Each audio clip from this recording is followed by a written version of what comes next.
पित्रे ब्रह्मोपदेष्ट्रे मे गुरवे दैवताय च प्राप्याय प्रापकायास्तु नमः श्रीनिधये नमः।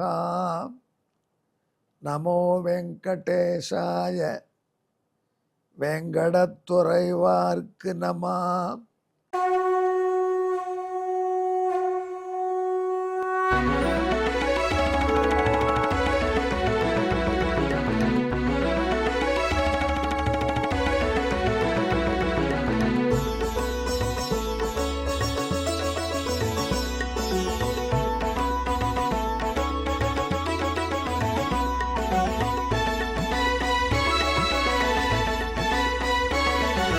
सहस्रनामं सहस्रनामं श्रीवेङ्कटेश सहस्रनामं सहस्रनामं सहस्रनामं श्रीवेङ्कटेश सहस्रनामं।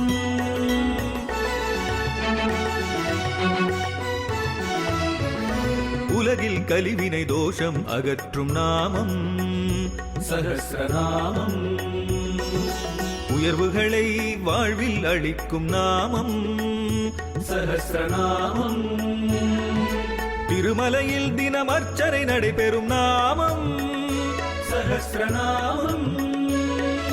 திருவேங்கடனின் தரிசனம் காட்டும் நாமம் சஹஸ்ரநாமம்.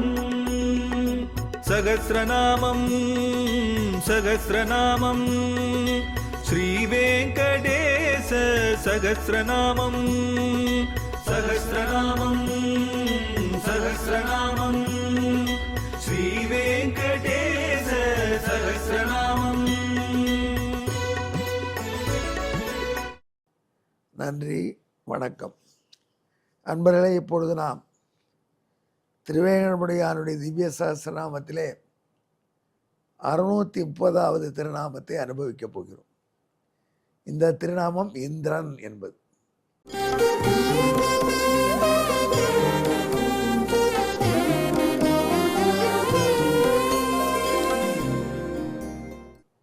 இந்திரன்னா தெரியாத நமக்கு, ஒரு தேவதையாச்சு. அவன் தேவர்களுக்கெல்லாம் தலைவனாச்சு. ஐராவதத்தில் போகிறவன், உச்சேஷ்டவத்தில் போகிறவன், வஜ்ரத்தை கையில் பிடிக்கிறவன். Very good. அவருக்கு இந்திரன்னு பேர். அவருக்கு இந்திரன்னு பேரா, திருமாலுக்கு இந்திரன்னு பேரா? இல்லை சுவாமி, திருமாலுக்கு தான் இந்திரன்னு பேர். அவர் பேரை தான் அவருக்கு வச்சாங்க. அது எப்படி? நமக்கு நண்பர் ஒருத்தர், நல்ல புகழ்பெற்ற உபன்யாச திரிமுலை கலைமாமணி பட்டம் வாங்கினவர் தமிழகத்தில். அவரை வாழும் கீரன்னு கலைஞரே கொண்டாடினதாக சொல்லுவாங்க. நண்பர் நாகை முகுந்தன். அவர் நாங்கள்லாம் ஒன்றா ரொம்ப பழகியிருக்கோம். 1984 வாக்கில் அவர் பேச்சுலராக ஒரு மேன்ஷனில் டி நகரில் இருக்கார்.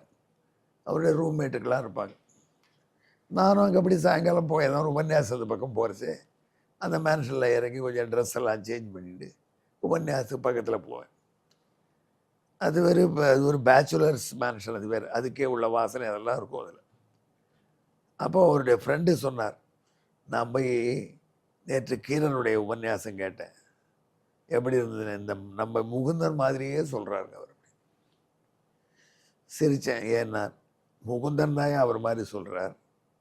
அதனால தான் இவருக்கு வாழும் கீரன்னு பேர் வச்சிருக்கிறாங்க. முகுந்தனுடைய எதிரொலி இவர். ஆனால் இல்லையே, நான் பார்த்தேன், இவர் சொல்கிறது தானே அவர் சொல்கிறார். சரிதான். ஏன்னா இவரைத்தான் முதல்ல பார்த்துருக்கார். அதனால இவர் சொல்கிறத அவர் சொல்கிறதுனால இவர் என்ன சொல்லுவார்? அவர் நம் முகுந்தன்னு சொல்லுவார். அவரை முகுந்தன் என்ன சொல்லுவாங்க? கீரன்னு சொல்லுவாங்க இல்லையா? அவரோட பழக்கத்துக்குப்பட்ட ஆங்கிள்லேருந்து போகிறாங்க. ஆனால் உலகம் முழுக்க இந்திரன்னா என்ன நினைக்கிறாங்க? சச்சிபதியாக, சொர்க்கலோகத்தில் தேவர்களுக்கு தலைவனாக இருக்கக்கூடிய இந்திரன் அப்படின்னு நினைக்கிறாங்க.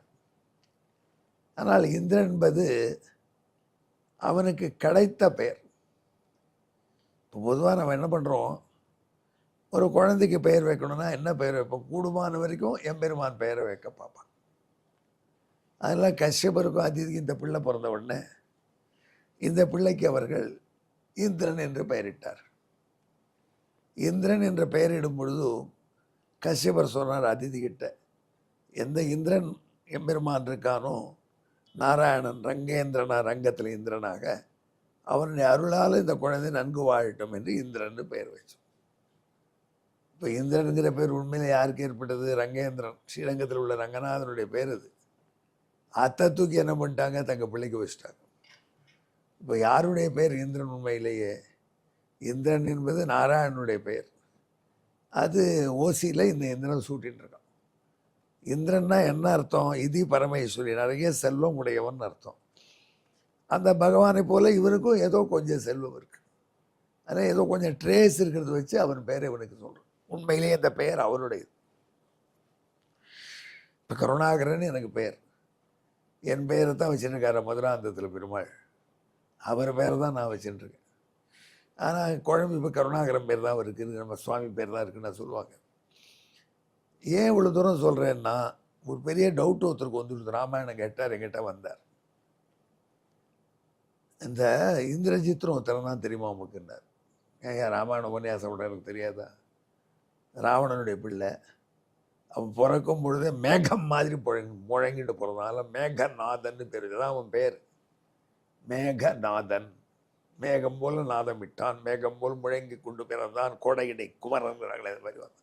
இடி போல முழங்கி பிறந்த பிள்ளை மேகநாதன். அதான் ராவணன் வச்ச பெயர்.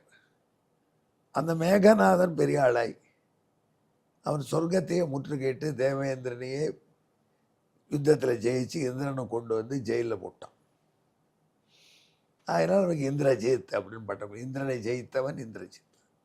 எங்கள் தமிழ்நாட்டில் நிறைய பட்டம் கொடுத்துருவாங்க. அஞ்சா நெஞ்சன், இரும்பு இதயத்தோன், கரும்பு கனியன், ஏதோ சொல்லுவாங்க. பட்டம் கொடுப்பதற்கு என்ன தமிழ் இருக்குது, அடுக்கு தொடர் இருக்குது, பட்டம் கொடுத்துருவாங்க.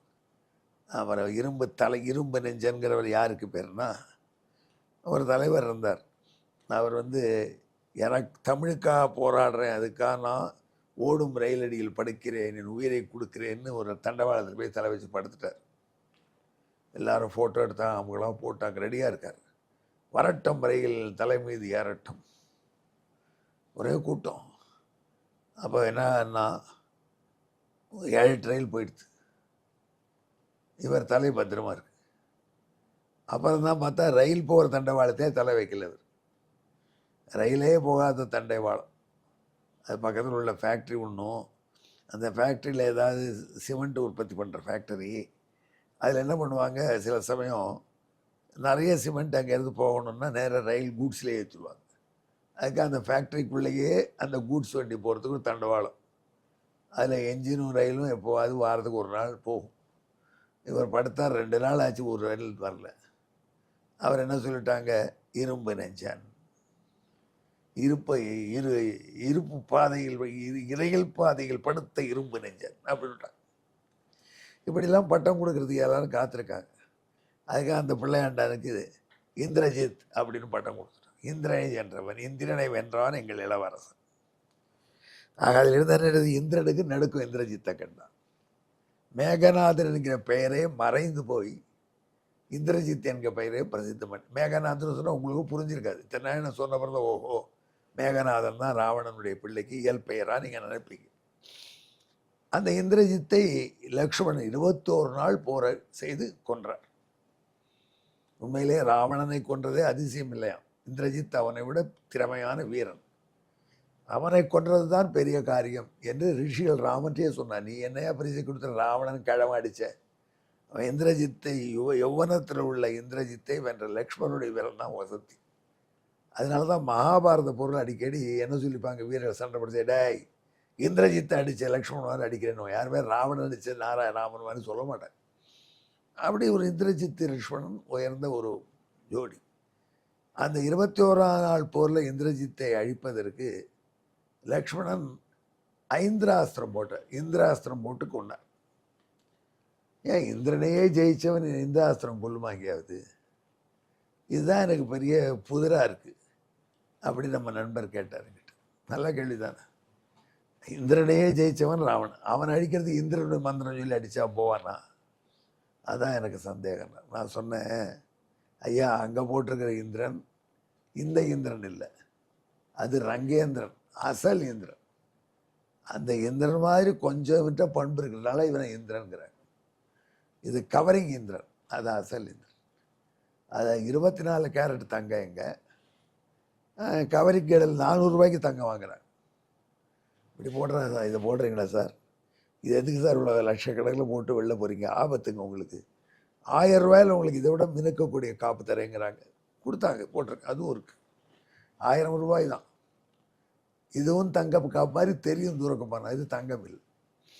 அதே மாதிரி பரமைஸ்வரியத்தை உடைய இந்திரன் நம்ம பெருமான் உபய விபூதிநாதனான லீலா விபூதி நித்திய விபூதின்னு சொல்லக்கூடிய இந்த லோகம் என்ன வைகுண்ட லோகம் என்ன இரண்டுக்கும் உடையவனாக இருக்கக்கூடிய அரங்கன் தான் உண்மையிலே இந்திரன். ஆனால் அந்த பேரை தூக்கி இந்த பிள்ளைக்கு சூட்டி விட்டாங்க, அதனால இதுவும் இந்திரன் ஆயிடுச்சு. இது சும்மா அப்படி மெருகு பூச்சினது, அதான் அசல் இந்திரன். அதனால் அசல் இந்திரன் பெயரை சொல்லி அஸ்திரத்தை பயன்படுத்தி லக்குவணன் இந்திரஜித்தை ஜெயித்தான். ஆக உண்மையான இந்திரன் இவன் ஒத்தன்தான், பரம ஐஸ்வர்யம் உடையவன், அவனுக்கு மிஞ்சின ஐஸ்வர்யம் யாருக்கும் கிடையாது. எனவே நாரதன் நடுவில் நைசா இந்திரன் என்ற பெயர் இவனுக்கே உரியதுன்னு காண்பிச்சு இந்திரன் என்ற பெயரை சொல்கிறான். எங்க இதற்கு உரிய ஸ்லோகத்தை கேளு.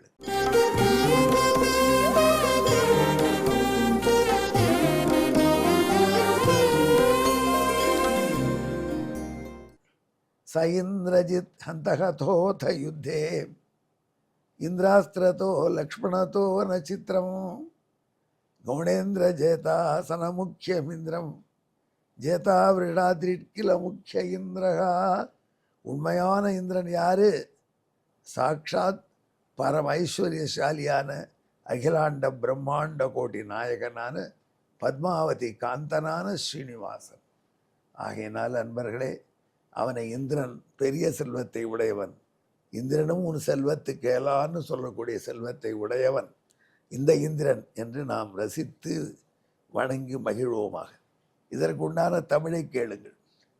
இந்திரனை வென்ற இராவணன் மகனை இந்திரப்படையால் இலக்குவன் கொன்றதும் ஒருபடியால் இந்திரனை ஒத்ததால் இந்திரனானான் அவனை முழுமை இந்திரனான வெங்கடவன் தன்படை வீழ்த்தியதென்றால் வியப்பு உண்டே, இந்திரனும் வெங்கடவன் தானே. எங்களுடன் கலந்து ஜெபியுங்கள். இந்திராய நமஹா, நமோ வெங்கடேசாய, வெங்கடத்துறைவார்க்கு நம. நன்றி, வணக்கம்.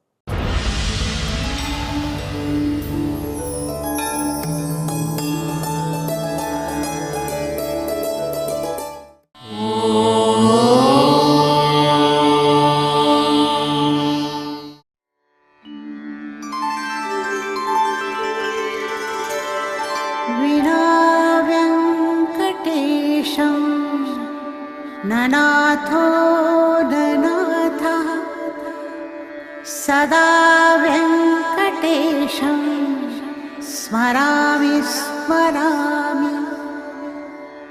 हरे वेङ्कटेश प्रसीद प्रसीद,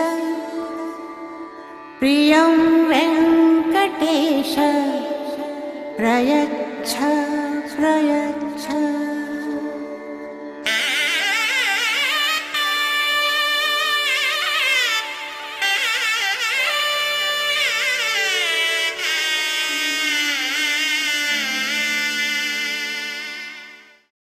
Govinda, Hari Govinda.